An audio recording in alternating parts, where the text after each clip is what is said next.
Hey guys, welcome back to IB Survivors. I'm sorry I've been gone for a while. You guys know I went on vacation, but I'm back now. So today I'm here with an IB alumni, and I would like you to actually give a little introduction of yourself. I'm ELENI. I was known as Helen for 18 years of my life. So ELENI was seen as perhaps, more challenging than Helen, so we anglicized it. I did the IB back in the day, like 15 years ago. And I now teach IB history and TOK, so I'm now an IB teacher. Why initially did you decide to go into IB? When I went to do my undergraduate degree in England, I studied history and modern history and English literature and language. The IB had helped prepare me so well in terms of essay skills, and because of the quantity of work that was involved for bigger workloads, compared to my peers who were doing A-level. And that's the first time when I was like,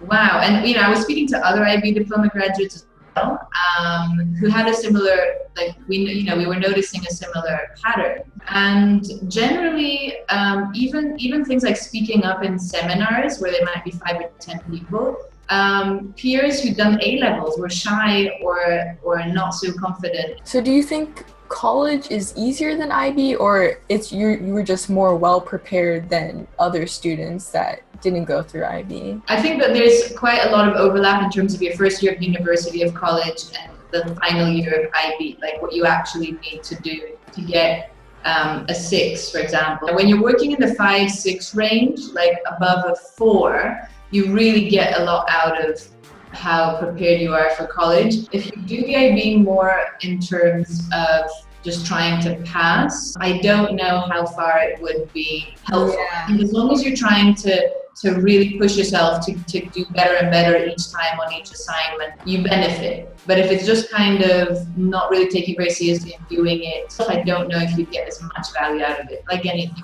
When you were in IB, what class did you struggle with the most? What did you do to get better at that class? I struggled a lot with IB maths. I started off doing higher level IB maths for high levels. Don't advise it. No.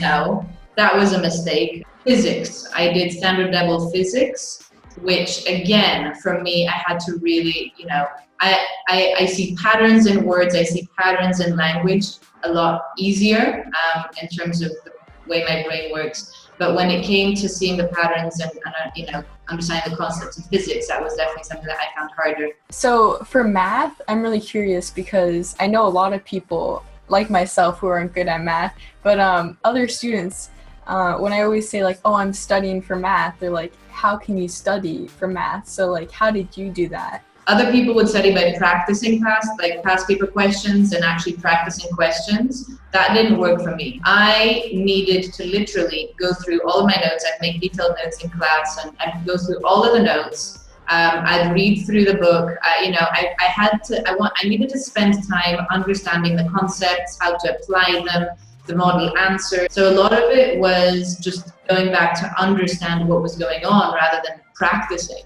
Because what is there to practice? I'm still trying to figure out what's going on. My last question was about just overall for your IB experience. What did you walk away with that you're like, thank goodness I took IB, I learned this really important lesson? I felt what I took out of it was advanced essay skills and independence of thought. Because you do such a broad range of subjects, you can start to have more creative analytic arguments because you start to think outside of the box of the way a student who's only focused on history or only focused on certain areas that they then go on to study at university have focused on, which is what they do in the British system. I feel I was able to notice patterns that really helped me to then get a really great degree of first class as an undergraduate student. Because the extended essay, you only have 5 hours with your tutor, so it forces you to take responsibility and to develop your independent research skills. Looking back now, 15 years later, I feel that the biggest benefit it was the first time in my life when I had to go through so much stress, especially IB2, because IB1 is quite fun, but IB2. But the downside of that is it also meant I had to learn how to also be more compassionate towards myself and to take better care of myself. So that's why now I do the youth mentoring work that I do, because the pursuit of excellence and of achievement in terms of academics and work is really important, obviously. When it comes at the expense of your health and well-being, because you kind of take that as your baseline, Yeah. that having a high pressure, study environment is normal. It helps you make it through, but then it's dangerous in terms that it can lead to burnout. To relearn how to redefine success from just success in terms of numbers to thriving, where you achieve great results without sacrificing your health and well-being. If you guys want to check out her YouTube videos, she makes really great videos where she interviews people, and it's all a bunch of, you do like workplace videos too, right? And IB stuff. So if you guys want to check that out, all her links will be down in the description box. I hope you guys enjoyed this video. And yeah, that's it. Bye.